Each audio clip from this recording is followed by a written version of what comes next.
Ja, je bent ook verkozen tot artiest van het jaar door een vakjury. Ja, dat is een eer. Dat is echt te gek. Dat zijn collega's die op collega's stemmen. En dat is bijzonder als je zo'n prijs mag winnen. Absoluut. Gaat alles wat je aanraakt veranderen in goud? Oranje volgens mij. Ja, oranje. Nee, dat weet je niet.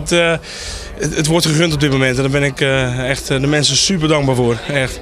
Ja. 21 februari komt er een fanclubdag. Die wordt in Tiel gedaan met locatie tot 1000 man ongeveer. Waar we echt een uurtje of 3, 4 intensief met de fans omgaan, zeg maar. Er komen eigen shows aan. Ja, kortom, er staat echt ontiegelijk veel te gebeuren. Als ik nou naar die fanclubdag wil, hoe red ik dat? Ticketpoint.nl. Even reclame maken, sorry.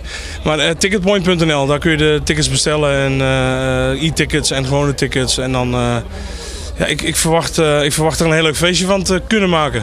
Sta je daar helemaal alleen of nodig naar vrienden uit? Ik heb wel wat collega's om me heen. Wie precies weet ik nog niet, want we zijn nog een beetje aan het puzzelen. Maar het belooft echt wel een leuke dag te worden. Spannend. Voor mij de eerste dag, dus heel spannend. Ja, de nieuwe single Ik Mis Je is de voorloper van het album wat 19 februari staat uit te komen, zeg maar.